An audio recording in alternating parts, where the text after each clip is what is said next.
Today's episode is brought to you by Delaware Orthopedic Specialists. The birds are back, and you know what that means. Dr. Mesa joining the pod on a weekly basis, providing the best up-to-the-minute updates on all of our Eagles. Let's hope that we don't have too much to talk to him about with injured birds this season, but he and any of the other wonderful providers at DOS can talk to you about ending injury that you or a loved one have been dealing with for far too long. The only fellowship-trained surgery center here in the state of Delaware, why would you trust anyone other than the specialists? Them being specialists means that they are specialized in each and every part of the body. So if you come in looking for a specific doctor for a specific part of the body, they've got you covered. They're going to hold your hand and walk you through every step of the process, and you're going to make sure that you're happy with all of your results. 302-655-9494 is how you get a hold of them on the phone, or head on over to delortho.com to schedule your appointment today. After they provide you with wonderful care, head on over to Google, give them a great review, and let them know that Talkin 215 sent you. Welcome to Talkin 215, your go-to podcast for everything you need to know about Philly sports. Whether you bleed green, trust the process, fly with the Flyers, or fight with the Fightins, this is the place where we break down Broad Street. Jake, Sean, and Joey deep dive into the heart of Philly sports culture, breaking down games, roster moves, and sharing the stories that make the 215 truly legendary. So grab a cheesesteak, settle in, and let's get to Talkin 215. Now here's your host, Jake Biasato. What's going on, everybody? Talkin 215, back at it. Coach, me, we're here. Coach, I hear a lot of talk about people saying, oh, it's the bye week blues. It's that, you go into the playoffs and you have a week off. It's the hot team that wins and everything. That would make sense if you weren't able to tweet exactly what you tweeted before the playoffs. If we weren't able to call, no, this team can't hit with runners in scoring position. We're seeing problems with the bullpen. We're seeing problems with their starting rotation. We're going in with dead bats, with a lackadaisical attitude. If we weren't able to tell you exactly what was going to happen, that would make sense. But we were. So at the end of the day, the Phillies were the worst team. The Mets were the far superior team, and we rightfully got bounced. Yeah, it was, Jake, I don't know about you, but last year, they choked against the Diamondbacks, right? The year before that against the Astros, they just came up short. Yep. So you go from sad to angry to this year, it's disappointing. It's embarrassing. Embarrassing and disappointing. It's one of those things where, a kid comes home and he did something bad and the parents they're like, oh, are you mad at me?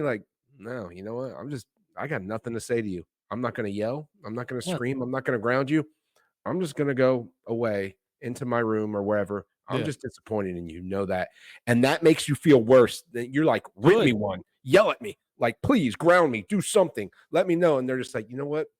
You don't even respect me enough to have been in this situation. And that's why I'm just disappointed. I got nothing to say to you. And that's how I feel about it, Jake, right now. No, you put a number of just right on the nose tweets out. First one, you were like, Phillies are going 0 for 10 in this series of runners in scoring position, or in this game with runners in scoring position. They went 0 for 9. Yeah. I mean, you knew exactly what was going to happen. Everybody, I was over at the Eagles Club tonight, having wing night on Thursday night. Shout out Eagles Club, good wings, man. Tell you what, good wings. But we're watching the Tigers Guardians game. Two teams just hitting the ball around the park, dinking and dunking. Bases loaded, hitting a sacrifice fly. 2 outs. They go on and get a bunch of hits and just slap the ball around, working counts, being patient. You just saw that out of maybe a handful of people, two, not even a handful, 1 or 2 people were trying to will their way into this, trying to show a little bit of fight. But then it all just reverted right back to, oh, we're going to swing out of our shoes, 3-2. We're taking pitches 3-1 that are, in the zone. And then we're swinging out of our shoes on pitches 6, 7, 8 inches off. How can you take a ball an inch off the zone, rightfully so, when it's 1-0 count and you're taking one that's just off, but they rightfully call it a ball, and then you get way too amped up to just swing out of your shoes when you could have taken a walk. You're still getting a base, you're helping the team, you're passing the baton. We talk all the time about Ryan Howard just saying, hey, get me up to the plate. Everybody wanted to be Ryan Howard. Nobody wanted to get the next guy up to the plate. I better not hear pass the baton from this club ever. No. Ever. They don't pass the baton. Pass the baton means do whatever you can to get on base. I don't care if it's a walk. I don't care if it's taking one off your elbow or your ass. I don't care if it's an error that you smoke to the third baseman he has a hard time with. I don't care if it's a bunt. I don't care if it's a, whatever, an infield hit. Get on base so that I get a chance. That's not what this team does. Jake, Now, when Cody Clemens threw his leg out of the way on that inside slider, that backdoor slider, Jake, I was screaming. Sosa swung and missed on a pitch that hit him in the leg. Yeah. It hit him. It should have been a hit by pitch. He's on first base, and he swung out of his socks on it, and it still hit him. He had to call time because he had a bruise on his leg because the pitch hit him, and he still swung at it. And that's good. And Jake, I'm going to ask you a question. I'm going to test your Phillies knowledge here, right? It's just me and you tonight. Yeah. Game 2, the famous Casty walk-off, right? Mm-hmm. Okay, bottom 9. We're tied up. Big Casty. 2 outs, nobody on. Trey Turner's up. How does he get on base? He walks. Very good. So we got a runner on first base right now, 2 outs. Bryce Harper's up. How does he get on base? He walks. He walks. So you're telling me with 2 outs and nobody on, we had back-to-back walks and that allowed our best hitter in the playoffs to come up to the plate? I'm correct that both of them walked, right? Yeah, you are correct. Yeah, why didn't Trey and Harper just try to end the game there with a home run? Why walk? I don't understand why you would walk. Why? Is it because you're passing the baton, getting runners on base, and now the pitcher has to pitch from the stretch? And now when a pitcher's pitching with runners in scoring position going up against your best hitter, he can't afford to throw stuff off the plate? Is that why? Did it work out for him that game? I forget. Yeah, we ended up winning that game. Oh, shit. Actually. And Jake, we scored 1 run in the game. We just got eliminated. We scored 1 run. Yes. That 1 run was scored by Bryce Harper. He was knocked in on an infield hit. Or an error. I'm sorry, an error. We didn't even get a hit. Bohm hit it on the infield. It was an error. But do you know how Bryce Harper got on base that inning? I believe he worked a walk. He worked a walk. So you're telling me you've had success by walking, getting on base, and letting the guys, bring you in. Just goes to show you, Bohm, it can be an error. It can be an infield hit. Stott got on, and JT grounded it out into the infield, and Stott beat it out at home. That's how you play baseball and win games. I want to read a tweet to you, Jake, and I'm going to shout this guy out. I don't know who he is, but I'm going to read his Twitter account because he summed up perfectly what you, me, and this podcast have been talking about. His name is Sixto Lozano at MLEIF. So shout out to whoever you are. And he goes, 2 postseasons in a row. I'd argue 3, by the way, but 2 postseasons in a row. Teams told the Phillies that they knew how to beat them, and the Phillies made 0 effort to counter. Instead, they moped. The book's out on this team, and they're the only ones who haven't read it. Damn. That's a bar. Bars. That's a bar. For days. Parental advisory. For real. No, I mean, it's a joke. You go out there, you're worried Ranger Suarez. Ranger pitched fine. Hats off to Ranger. Ranger pitched fine. If it wasn't for Alec Bohm making a few little small mistakes, and they were minor, they weren't egregious. They were just enough to be damn, man, a great, not even a great, a good third baseman makes both of those plays. He's not even in nearly as much trouble as he is. He was having zip. He had 8 strikeouts. He was just he was toying with this team. Aside from some walks, and he had some hard hit balls, he did everything you needed him to do. You're all worried about, it's the Ranger game. It's the Ranger game. No, he did fine. He did his job. Wrong. And it was everybody else other than Nick Castellanos. I'll say Wheeler, Ranger, and Casty. Yeah. No, that was the other tweet I wanted to reference of yours. The only 3 people that you can be damn, you did your job. Strom, nope. Hoffman, nope. Kirkering, nope. What's his name? Estevez, nope. And I like in the bullpen, Jake. Not a single bullpen. All those guys. I do. I like all those guys.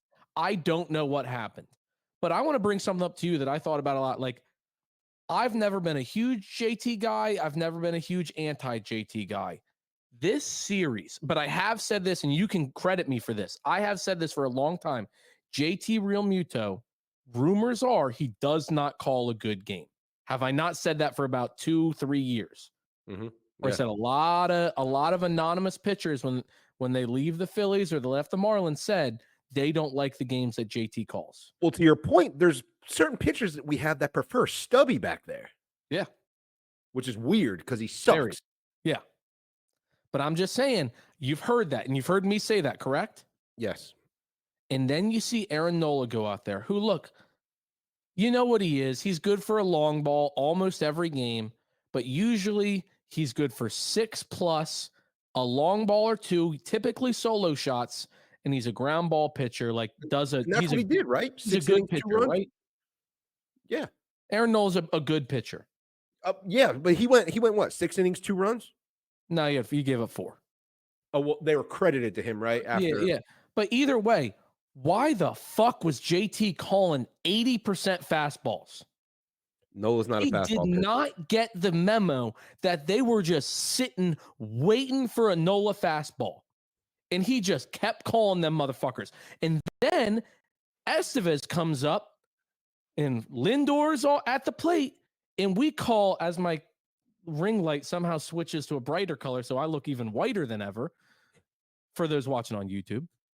And then he calls 4 straight fastballs. And look, Estevez, you missed your spot. He threw a meatball. I'm not sitting here saying Estevez threw a good pitch at all. But why in the world, when you got 2 strikes on somebody, are you calling a 4th straight fastball? He saw all 3 coming in. How many times, like, we love John Boy. He does a great job. You see him doing the slow-mo, lip reading and all. You watch the players, and like, after I've watched a million John Boy videos, I'm watching these guys where they see the pitch, and it's a ball or something. You see him, or it's a swing and a miss even, and you see him nod like, all right, I saw it. Yeah. I got it now. I got it. Well, Jake, that's why you take pitches too, because you can take pitches and say, oh, that's how that's looking. That's how that's looking. Yep. And I was watching him, and he saw those fastballs. And the one that nearly hit him in the hands and he sucked him in, I saw him do all right, I got him. It's fast. He's a 98 pitcher, but in the playoffs, he's throwing 100. And he was, credit to him, he was throwing heat. But he nodded on that 3rd pitch. He said, okay. And you can look back and look at it and watch it. You see him take that ball, and he goes, all right. And then he throws a meatball right over the plate, and we all know what happened to it. It's still not down. But JT, why the hell are you calling a fastball there? Even if it's high, like, how high would it have to be? You know what I mean? Like, it'd have to be like Brandon Marsh high. Yeah. Also, they still screwing Brandon Marsh with these high strikes, but he's swinging at them half the time. So no, I agree. They're like, he would have swung at it anyway, so I get a strike. But you got to throw something else there. You got to call something else there. JT was possibly the worst player on the Phillies outside of pitchers in this series. I would say he was the worst because we had some wild pitches, but 2 of those wild pitches he didn't get out of the stance. He threw a glove at it, but they're like, oh, he's so, like, the national media, which we hate. They were terrible, but they were kind of glazing up JT. They're like, wow, like, I mean, you got just such a great catcher back there. You can trust that you can throw it pretty much anywhere. 2 of those, he just kind of throws his glove out, never leaves his stance, makes no effort to go and block it, stop the ball, hold the runners or anything. And obviously it became pretty detrimental. I mean, hits a home run, so it didn't really do anything other than that. But you never know what happens if he blocks those, and you're now thinking like, ooh, ground ball gets the double play. Like, you change your whole pitching when it's first and second and 3rd. Absolutely. And JT did a terrible job with that. He was overall just an utter liability. And I can't believe I'm saying it, but I am so thankful that he has 1 more year on this team. To me, I think the bullpen just had picked the worst time to explode, right? Like, I think the bullpen is better than they showed. I've seen Hoffman be dominant. I've seen Estevez been good. I've seen Strahm been dominant. But for some reason, they just imploded. And unfortunately, you picked the playoffs to do that. You're as good. You're only as good as your last game. I hate to do it, but you got to tip your hat to the Mets, man. Yeah, I mean, the Mets. You know why you got to tip your hat to the Mets, Jake? You know why you have to tip your hat to the Mets? Because they look like a team that came in with an approach and a game plan every single game. That tweet I just read to you where I said the book is out on this team. The book has been out on this team for 2+ years now. The Mets knew that. Jake, there's a guy that I follow, he follows me back on Twitter, but he's an Eagles fan, but he goes, I'm going to be honest. I'm not a big baseball guy. I root for the Phillies casually just because they're the hometown team. But he goes, am I weird for thinking that every one of these Mets pitchers can't throw it in the strike zone? All they're doing is throwing out of the strike zone. And I tweeted him back and I said, bro, you're not crazy for thinking that. But the fact that you, a self-admitted casual baseball observer, is saying, damn, the Mets aren't even trying to throw strikes. And the Phillies could have the bases loaded with no outs. They could have walk, walk, walk. They could do that until eventually you have to pitch down the middle. You have to throw fastballs. But I didn't see the Mets throwing like fastballs down the middle. Rarely ever. It was breaking pitch, slider, changeup. And they were throwing them at 3-2. They were throwing them. No, they were throwing them 3-1, 3-2. They weren't even worried about walking somebody because they knew we weren't going to swing at it. And that's what I'm talking about. They knew we were going to chase. Yeah, with approach. Coming into the playoffs, we were the third highest in the league at the chase rate, 30%. After the NLDS, we left at 36%. So we went from third highest in the league, eliminate all those other teams that didn't make the playoffs, and then you become the number one highest chase team. And then here's what bothers me, Jake, is you saw how you lost to Houston because you just chase, couldn't score anymore. You fell in love with the home run. We have episodes we can go back to in the archives here at Talking 215 and said, you fell in love with the home run, hero ball, all during this season. The last 2 months, actually, you know what? Ever since the All-Star break, when they started feeling themselves, oh, we got 7 players in the All-Star break. Bohm's in the home run derby. Oh, look at this guy doing well in the All-Star game. Oh, it's so cool. Ever since then, they coasted and acted like making it to the World Series was just going to be a shoe when they were walking. How did they lose to the Arizona Diamondbacks, Jake? The pitcher and the pitching coach and the manager for Arizona said, we looked up tape from last year's playoffs against Houston, and we said to ourselves, we're not giving these guys anything to hit in the zone. We're going to make them chase. If they get on base and walk and beat us that way, we'll live with it. And you know what the Phillies did? Never adjusted. You know what the Mets did? They said, the book is out. We saw what the Diamondbacks did. We saw what the Astros did. We are going to throw nothing over the plate because these selfish guys will not walk. They won't, quote unquote, pass the baton to the next guy. There's no get me to the plate, boys, because it's, sorry, Ryan, I'm swinging for the fences first. I don't care that you're one of our best players are going to come up to the plate. I'm swinging. And look what happened, Jake. Look what happened. No, I mean, look, I put this in the podcast little group text we got. I don't think I'm renewing our season tickets. I'm going to renew the giveaway tickets because, like, we're the podcast of the people. You know, we've done it for years. I'm here to give away stuff. I'm here to make. I love all the texts I get. You know, hey, was able to take my daughter to her first game. It was an awesome game. Thank you so much. Like, I'm gonna continue to do that. But, Coach, did I tell you they are raising prices 40%? Kiss my ass, John Middleton. You can fuck right off with that. Like. You can catch me outside. Now, how about that? I think Middleton has done a great job, but to that, kiss my ass. Almost 40% price increase in tickets. And look, man, like, again, if they go out and get Juan Soto, I'm going to renew it. You know what I mean? They're like, not, though. No, I'll say that right here. Not. What I'm almost willing to be one of these weirdos on Twitter that are like, I'll eat a can of dog shit if this team loses this team. I'm willing to say something that extreme. This team is not signing Juan Soto. I'll bet anybody want to come on the pod and bet me. I'll bet you whatever you want. All right. You know what? I'm gonna bring somebody on here just to get that bet. I want it to have video. Clip this, Dan. Do whatever you need to do. I am willing to take any. And not don't be like, oh, $20,000. Something, let it be embarrassing, okay? Let it be a public humiliation. I don't care what it is. I will match the bet. We're not signing Juan Soto. All right, I'll throw one out here, and we can invite fans to do it. Yeah. Downtown Jacksonville, I met you down there. We had a couple drinks and all. Absolutely. You got to have a poster board that just says, I was wrong, and you got to stand there for 30 minutes in a Speedo. 100%. I'll do you one better. We can do it at, like, the Tinseltown South Side area, because downtown Jacksonville, I may not make it back alive. No, I meant where we met, like down at the beach. Oh, the beaches. Yeah. Okay. Yeah, Yeah. Yeah. like where 100%. we were. Yeah. Where Oh, me and you got yeah, our we were down drinks at and the all. beaches area. You in Yeah, a for sure. Speedo with Done. and I'll even pay for it, a Speedo with Juan Soto's face right on it. 100% done. And you just hold a poster saying I was wrong. And Our listeners obviously do not need to know the size of the Speedo prior to me getting it. Save your jokes. No, but seriously, I'm down. I'm 100% down. all right, and we'll put a poll up. We'll get like a number of different punishments, and we'll let the fans vote for it and decide. But that's gonna be one of them. But like again, it would take something like that for me to renew because it doesn't financially make sense. And also, when you got Rob Thompson out there doing the Doc Rivers scheduled losses on these Sunday games, because I have the Sunday package, as everybody knows, he's playing these asinine lineups on Sundays where you got Stubbs, and then sitting on the bench, you got Harper sitting out a game, Stott missing a game. Stott, our youngest player on the team, needs a day off for some reason. Glad they were well rested, Jake. They sure showed up in the playoffs. Yeah, glad they were well rested. The only person that benefited from it was fucking Wheeler and Ranger.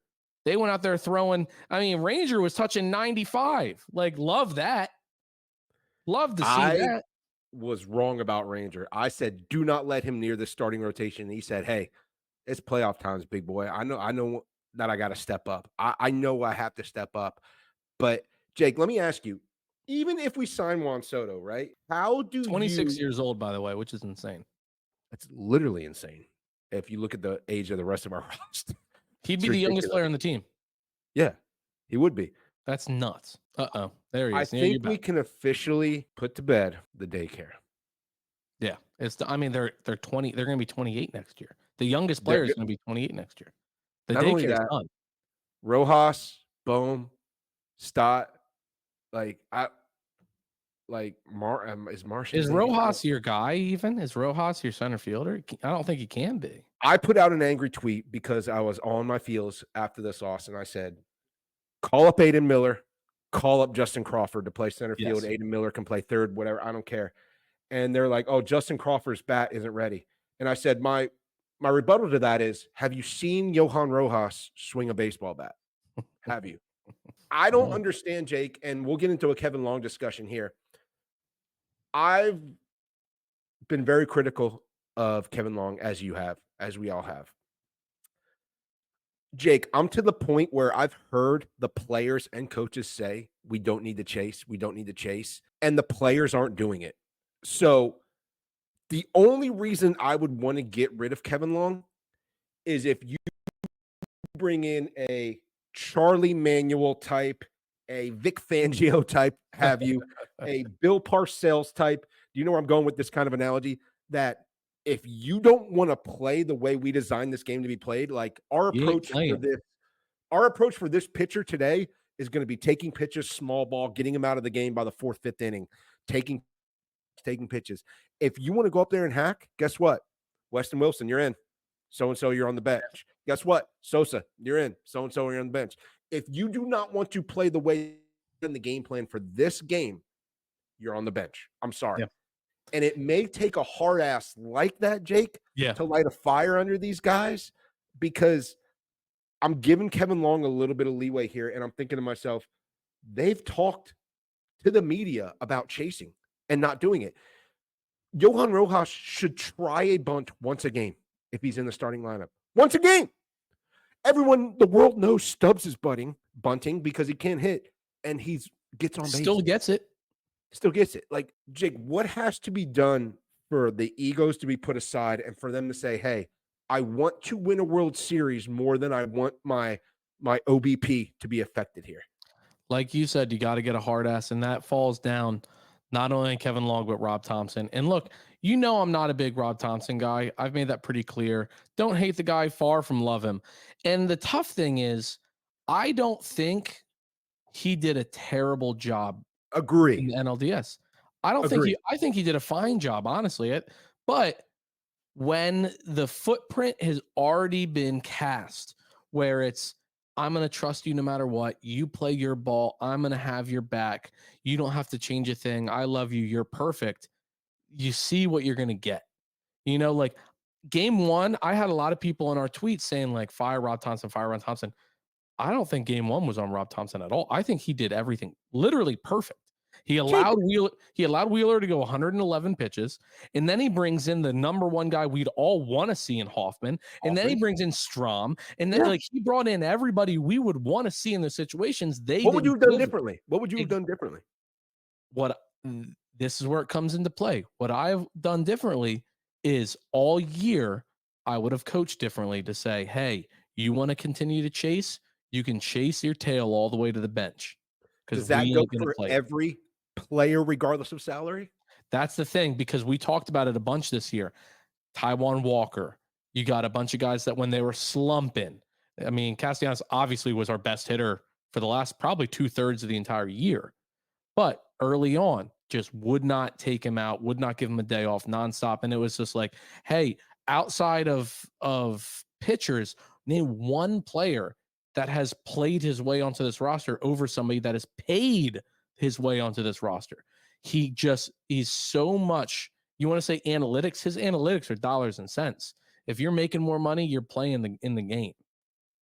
And so it's just, you need to have somebody in there. And it's like, I hate the Yankees. And I don't remember the manager, but I remember he sat A-Rod in the World Series because he was like, hey man, you stink right now. I really hope it wasn't Girardi. It wasn't Girardi. It wasn't Girardi. It wasn't? No. No, I'm 100% sure it wasn't Girardi. But he was like, no, like, you're not playing. You're not starting. Like, that was terrible. You will never see that out of Rob Thompson. He's too much. I don't know if it's the Canadian in him. I don't know what it is, man. But you need a hard ass in there to coach. He does not coach. He does not manage.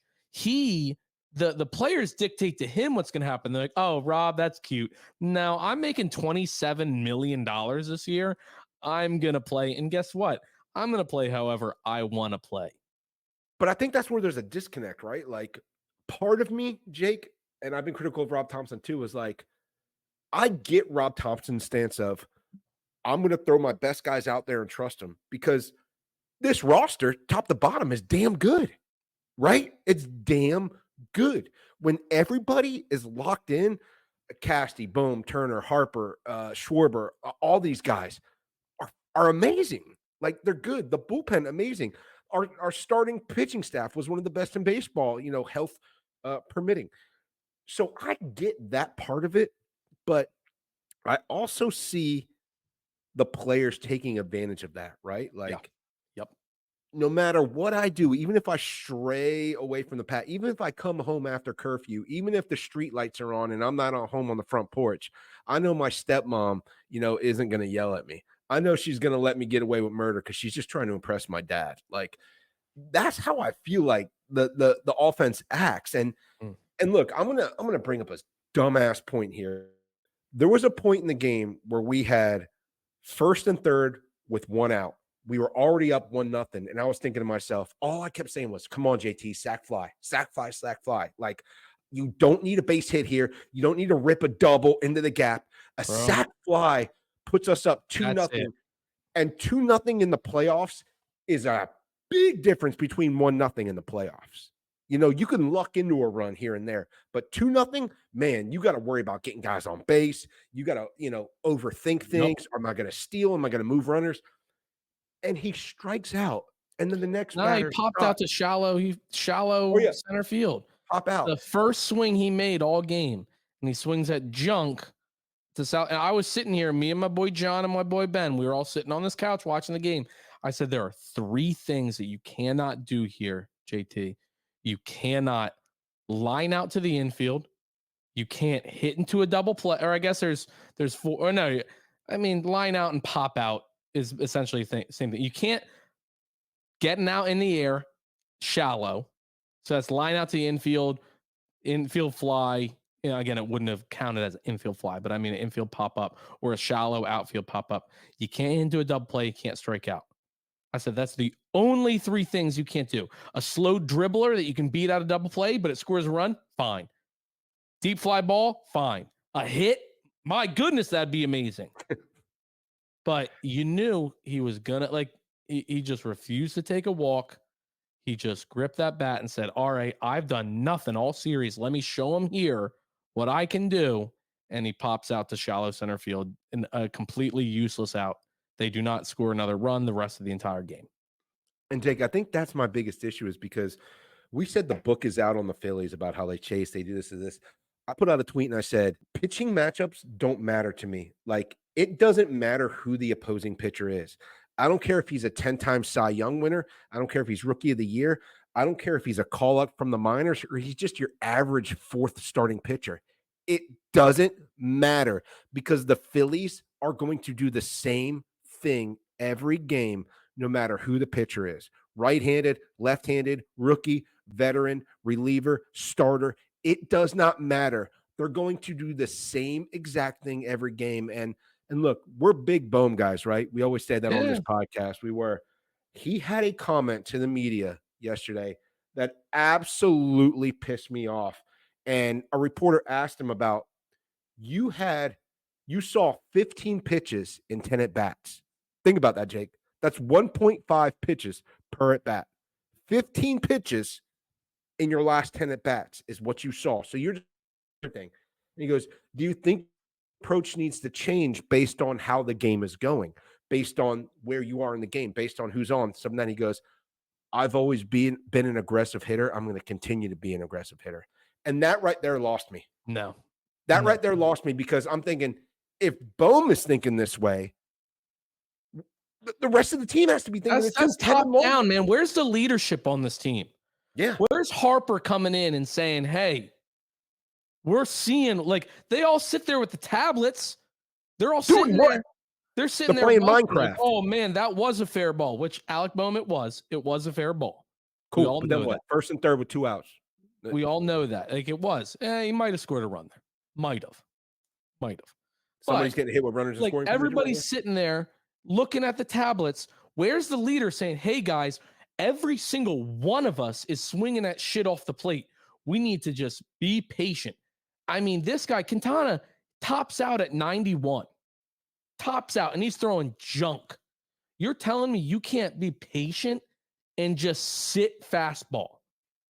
Say, I'm not swinging at anything other than a fastball. And as an MLB hitter, somebody throwing 91, you can sit fastball and have that extra of a second to be able to recognize it because it's 90 rather than 98, 99.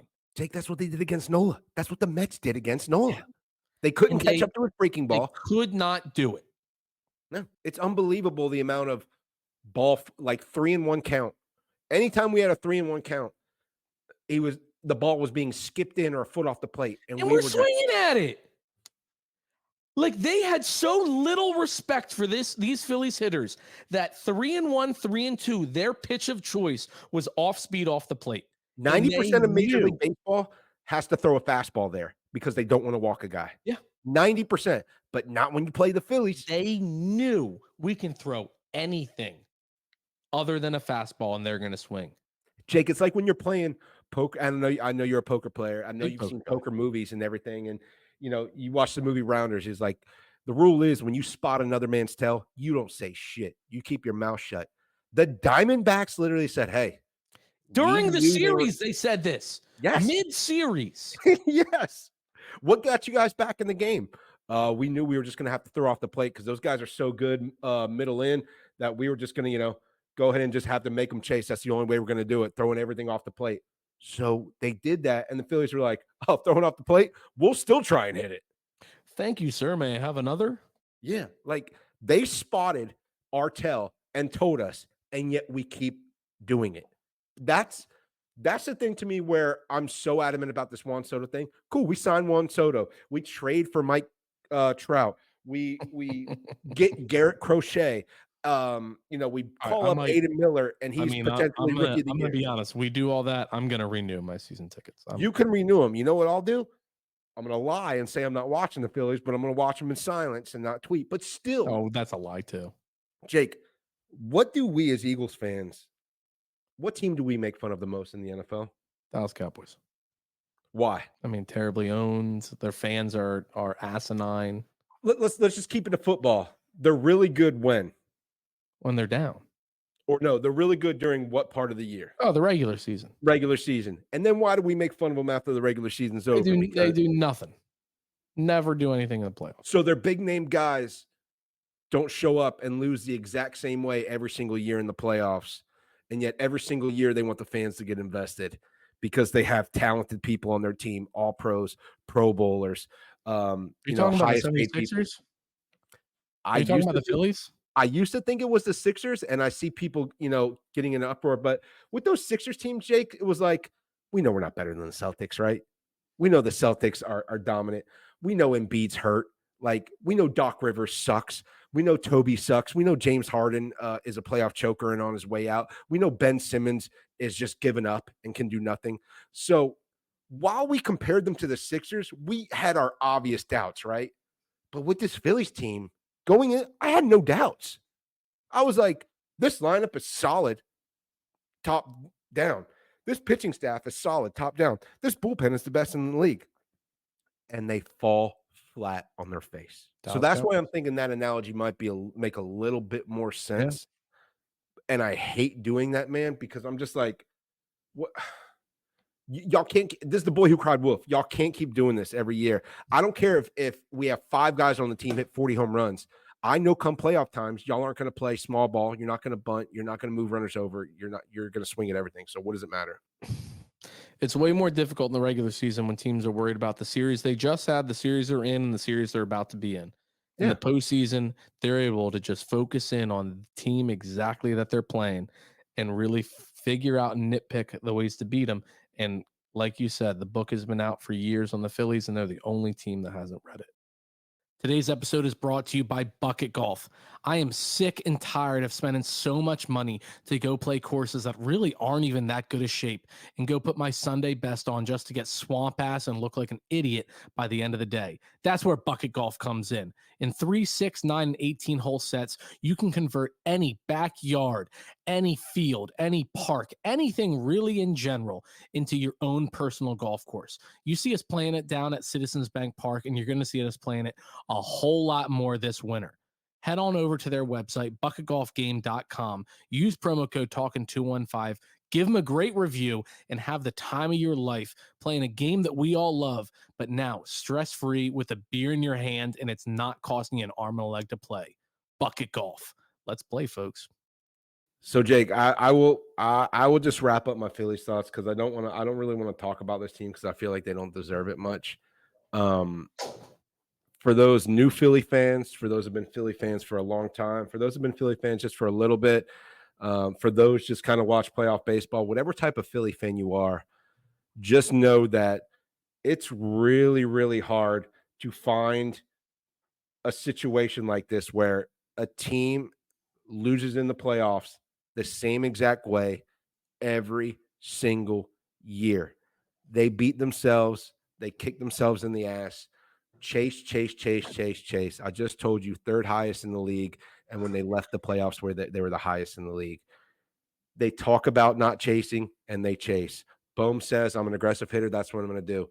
This whole thing of I'm going to continue to do what I want to do regardless is why they always lose. So you can choose to continue to believe in this team, do whatever, get hype, especially if they start the year, 15-2 or whatever, and they have a great run.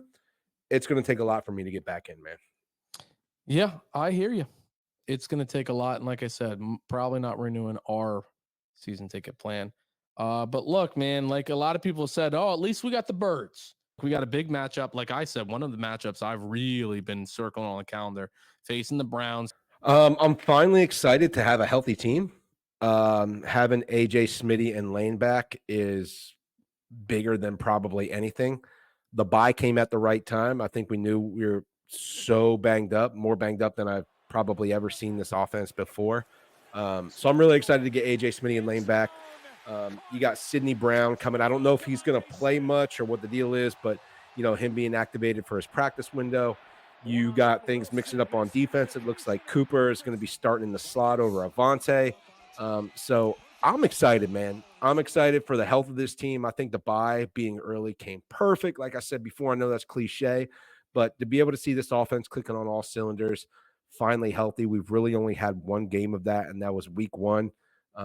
in Brazil. So a regular season game, in Philly, normal season with the healthy guys. I'm excited, man.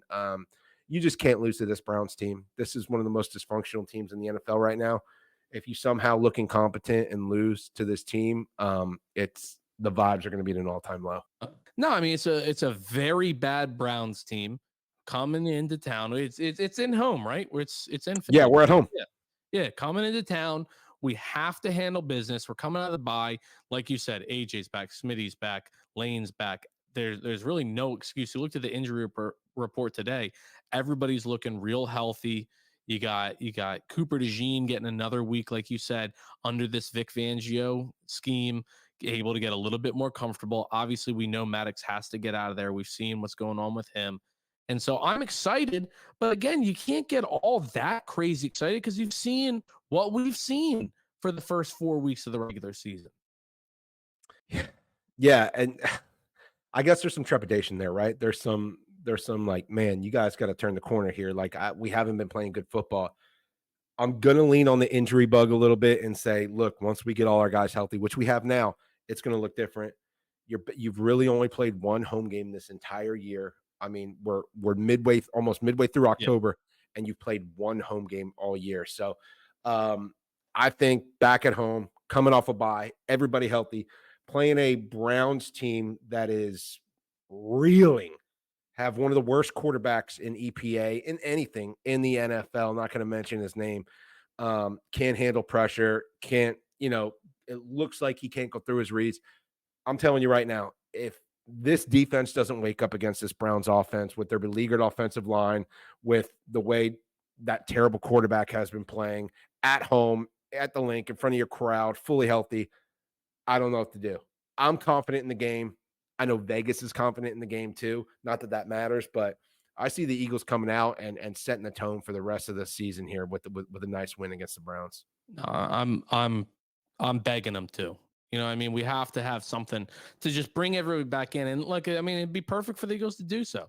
The city's down. Like, I get it. Flyers are starting up tomorrow. I'm going to be watching the game at the bar. Like, excited for Matvei Michkov making his season debut. Everything is professional debut.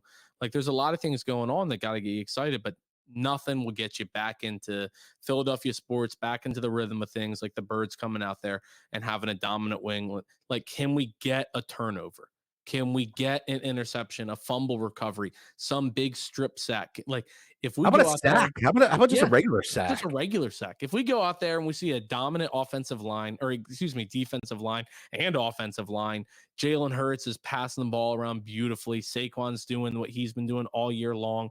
Like, this city is just going to be like Philadelphia Phillies, who? Like, Red October. Never heard of her. Like, what are you talking about? Like, we're just going to get right back into it, and we're going to need to. And like we already talked, it's not going to be a crazy long episode. We knew we were touching mostly Phillies on this. So I just want to go right into, like, who do you think on offense is going to be that guy this week? Who's going to be your player to watch this week on offense? So I think, and I'm not sure, I got to look at the injury report, but I know Denzel Ward got a little bit banged up last week. One of their outstanding corners. If he's out at all, or even if he is playing and he's not 100%, man, I got to look at AJ to have a game. Just, I know we don't want to read too much in the social media, but he's posting like, I can't wait to be back. I am going to absolutely rip this league to shreds. Like, it's crawling in my skin how bad I want to be back out there with my guys and just. Denzel Ward did not practice today. Who is that? AJ?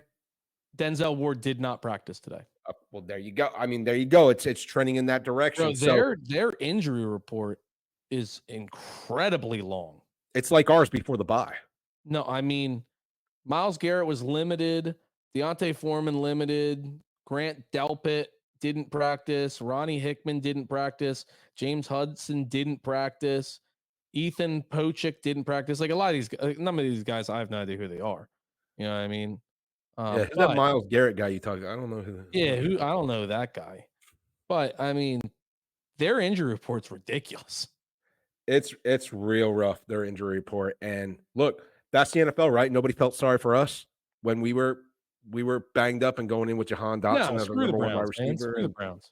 Yeah, Fred Johnson. So look, this is the NFL. You got to go out and you got to play your best 53 against the other best 53. And I will probably talk a little bit more in depth about this, but I believe the Browns offensive line is really banged up. Like they're starting some backups currently.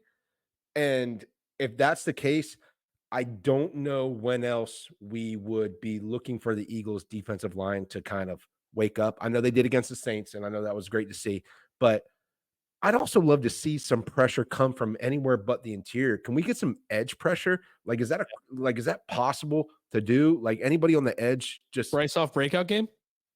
what would breakout game be considered? Like two pressures, tackle. like a tackle? I mean, his last game before the bye was clearly his best game as an Eagle. Yeah. I will say that. But to answer your question, I'm going to AJ on offense, man. I think he's going to be crazy. Yeah, no, I mean it's the clear cut answer. Him back, he wants to come back in a big way. I think they're going to feed him early and often. I mean, that was my answer all day. I wasn't going to try to be cute and be like, oh, maybe Goddard, continue. Like, no, it's AJ Brown coming back fully healthy, just coming onto the scene in a big way and just abusing this team. And you're going to have to see it. I mean, you're going to have this offense go out, show up and shut up this team. And how many times have we begged for them to just put their foot on the throat of an opposing team all game long and just coast to an easy win? Yeah. When's the last time you feel as though the Eagles have had an easy win? Legitimately. Maybe Miami last year. Maybe. And that wasn't even easy. Yeah, that was kind of close the whole game until the very end there, right? Like, yeah. I mean, I can't think of in the past this season or last season a single game where I was like, damn. Well, no. The game against the Jags last year. Was it last year or the year before where you were in the monsoon? The monsoon. Yeah, we went down like 14-0 though in that game. Yeah, but then they ran I thought they went up pretty good. No? Am I remembering this wrong? Yeah, we ended up going up by like 9 or something like that in the fourth quarter, okay. maybe. Something like Never that. mind. Then still, not even then. To answer your question, I can't remember. And Jake, I saw a funny stat the other day. It was yesterday, actually. It said we're the only team that hasn't scored in the first quarter this year. Sick. So that's awesome. I mean, that helps your defense. That gets the offense rolling. Can we score some points, like in the first quarter? I'm checking that right now. We didn't score in that game. Wow. I'm fact checking it just right now. Fact checking, baby. We did not score in the first quarter of any game. The only team in the NFL to do so. Oh, man. The Panthers have. You're killing me. Yeah. You're killing me. We're trying to get hype, trying to get the boys back in. Well, look, Sean and I talked about it before the bye. Like, what will get me hype is letting Kellen Moore run Kellen Moore's offense, because this is so clearly not Kellen Moore's offense. This is Kellen Moore running. Why do you say that? Why do you say that? I want to know. Why do you say that? Look at what Kellen Moore's done in any other team that he's been the offensive coordinator on. You're seeing production out of wide receiver threes. Jahan Dotson was good with bad quarterback play in Washington, is a non-factor. You're seeing nothing outside of AJ and Devontae. You're seeing high pre-snap motion, top 5 in the league on any team he's in. We're still bottom 3 in the NFL in pre-snap motion. You're seeing very little plays from under center. You're seeing very little. Not true? Not true. I thought we were 30th in the NFL in pre-snap motion. No, we were 19th in snap motion percentage, which is motion as you're hiking the football, 19th in it. But the part of that that I broke down and wanted to share with everybody is there was a 1% difference between 19th and top 10. 1%. So that calculates out to 2 plays over the course of 4 games. 2 plays. So 1 play every other game. In other words, half a play per game difference. So if they ran 1 more play in one of those games where they had snap motion, they're top 10. So the difference between 19th and top 10 was 1%. Okay. I must have been looking at something incorrectly then. It could have been total motion, but snap motion, which is the motion we all care about. Because if you just go in motion and set, and then don't hike the ball for another 3 seconds, that motion doesn't really tell the story, right? But if you're motioning, whether it be orbit, whether it be speed motion, whether it be, changing sets, whatever the case is, short motion, shuttle motion, if you're doing that as the ball's being hiked, the defense doesn't have time to adjust in a line. So we were 1% away from top 10 in that category. Okay. Well, then I stand corrected. I mean, I had seen something. I must have looked at it incorrectly that we were bottom 3 in the NFL in pre-snap motion. But you're still seeing very little blitz beaters. You're seeing a lot of long developing plays. You're seeing a lot of things that you saw last year at these stupid bubble screens, these stupid tight end screens that work great against us, against our defense, who is 10 yards off the line, and we never can get anything done with it. You're just not seeing what I have been led to believe to be Kellen Moore's offense. I'm seeing the same stuff I've seen for years past. I think part of it, and this is kind of like the Phillies point too, right? I didn't put much blame on Rob Thompson. I put more of the blame on the players for not showing up. Are we It's not like Jalen Hurts is even throwing the ball to Jahan Dotson, right? So, like, is Dotson getting open? Is Jalen not seeing him? Does Jalen not trust him? Like, those could be issues and factors too Of that we course. don't necessarily know about. As Dotson played primarily in the slot, and now that both those guys got hurt, he had to move outside, and we don't have much practice reps and time for him to get comfortable outside. A lot of these things to be said, but it's not like I'm seeing Dotson getting like 8, 10 targets a game and him only catching 3 balls. Like, I'm not even seeing the ball thrown to him. So I have to wonder if part of that is on him, part of that's on Jalen too. I really don't know. No, it's tough. I mean, Jalen obviously has been a major point of concern all season. I mean, you're just seeing a guy. I mean, we saw 2 years ago him take a leap that you rarely see in the NFL. And yeah, we said then, like, yeah, this level of improvement is not sustainable. But if he stays where he's at, he's a top 5, top 3 quarterback in the NFL. And you're seeing some pretty significant regression. Yeah, we've had significant skill players on offense miss time. We've had all pros miss time on the offensive line and Lane Johnson and all.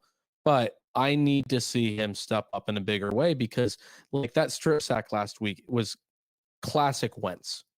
Classic. He Yes. slips a sack and then just assumes that because he missed the first attempt at getting him, the guy is now off the field, not Yeah. realizing he's still right next to him and just had zero awareness on that play.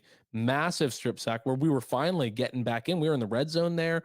A score there makes it, I think it was like a 3-point game at that point, really makes it attainable. And, that point, right when we lost the ball there, the game was officially over and we had lost all momentum, went right back to Tampa Bay, lost by a million. Eagles stunk. You saw more forced plays. You saw him routinely try to play hero ball. I mean, even in that Falcons game, he had plenty of time in all of the field because of the timeouts. And what did we see? We saw him try to force a deep ball that we didn't need. Meanwhile, I forget who it was. It might have been Goddard down low or Saquon or something. Could have dumped it off down low and gotten right into field goal range to set up for the game winner. And you're just seeing too many mistakes that you can't see out of your quarterback. And I don't know if that's Kellen Moore because it seems like it's a lot more Jalen Hurts, but you still can say that the play calling could be made a little bit better to put him in a better position to succeed. No, I agree with that. I will agree with that. I think to I think there's an interesting dynamic and there's like a conversational piece that goes around Eagles Twitter sometimes about Jalen using his legs and running and him trying to protect himself because he's the franchise quarterback. He's the franchise guy. And I think what people don't understand is there doesn't have to be a hard line. I think you can take off and run and still protect yourself once you get those 5, 6, 7, 8 yards, right? Like you can slide, like you can absorb tackles and contact or get out of bounds to a way that you're not taking crucial hits. Using your legs doesn't mean you're automatically going to get hurt, right? Like you can get hurt in the pocket. People get hurt in the pocket more than they do running. It's a common, mistake that people talk about, like, oh, the more you run, the more you get hurt. You get hurt. Pocket passers get hurt more than scrambling quarterbacks. So I think he's trying to figure out how in this system with Kellen Moore and the motion and the timing and rhythm of it, when to take off. And I think there's kind of like a disconnect there. And if Jalen can just be Jalen and trust his athletic ability, trust his instincts, trust his quick throws, and trust his guys. You got Goddard, AJ, Smitty, and Saquon out there. Just rip it. Like, just rip it. This isn't like a skeleton crew you're going to. Just rip it to the spot. If it's not there, you don't like it, boom, take off, get 5, 6 yards. Let's live to play another down, you know? Yeah. Um, Yeah. so I think he's trying to find the perfect mesh there, right? Between when to run like I used to and this new offense. Hopefully the bye helped them figure out. They said they talked about some things. I'd love to see him get back to that, man. Yeah. No, 100%. Also, hate to be that guy. I found the report where the Eagles are ranked 19th. The difference between top 10 and 19th is 10% difference. I will find the report. Are you looking at snap motion or pre-snap motion? I'm looking at snap motion. My brother, hold on. I got to find this for you. So we're talking. I'm not going to do You're it live. talking pre-snap motion. Is that what you're saying? I'm talking snap motion to where they. It says snap motion. Eagles are 19th at 22.4%. 10th is the Tennessee Titans at 31.5%. So it's 9.1% difference. The one I was looking at had the Chargers at 10. All right. Yeah. Here the Chargers are 11 at 30.8%. This was posted on October 1st. So just prior to last week's game. Maybe that changed because what date was their last game? No, it was after their last game. This was October 1st. So this is at the first day after week 4. I gotta find this and we gotta post it from the Talking to 105. I'm not gonna search on my phone right now and try to, Yeah, this was the motion report through 4 weeks of the NFL. What who's the what's the site? It's a guy named Seth Walder posted it from ESPN's video tracking team. Seth Walder, are you legit? Let's find you. He's an ESPN sports analytics writer. His DMs are open. But yeah, man. I mean, I know for a fact I saved this, but either way, I'm not going to spend the podcast trying to find this. But maybe that was a week later than when I saw it. Maybe I was only looking at the week 3 report. I don't know, but either way, I have been led to believe that Kellen Moore is a top 5 offense in pre-snap motion, and according to Seth Walden in ESPN Analytics, he is. Well, I just don't know how we can say that, it's Sirianni is running his offense, because I feel like people say whenever the offense looks bad, oh, it's Sirianni. Whenever the offense looks good, it's like, oh, Kellen's in his bag. So which one is it? Like, no, I'm with you. I'm with you. I mean, but there's still glimpses whenever Sirianni's run it where the offense looked great. I mean, obviously it ran best under Shane Steichen, but it just seems to me that if it was Kellen Moore, you'd see more out of wide receiver 3, because everywhere he's gone, you've seen production out of these wide receiver 3s. You'd see a little bit more pre-snap motion. And so for me, it's just a little bit head scratching, where I think it could even be a little bit of both, where he's like, hey, man, you can do a little bit of stuff, but make sure that the whole overall emphasis of this offense is X, Y, and Z. And it just seems like, yeah, Kellen Moore's calling the plays, but it's out of a Nick Sirianni playbook. And there might be pre-snap plays in that playbook, and he's calling more of them more often than Sirianni had in years past, but still Nick Sirianni's plays. Either way, getting a little too deep in the weeds here. Defensive player to watch, score prediction, and then final thoughts. So who's your guy on defense that you want to shout out this week as going to be the guy? Defensive player to watch, I'm looking at CJ, man. Need to have a game out of him. Yeah, I think he's had some couple rough spots here and there. I still think he brings the energy. I think the bye week was probably good for him too. I see him getting his hands on a turnover. I don't know if it's a forced fumble recovery, strip sack, tipped interception, something. But I see him causing some sort of a turnover and a big energy play in the game.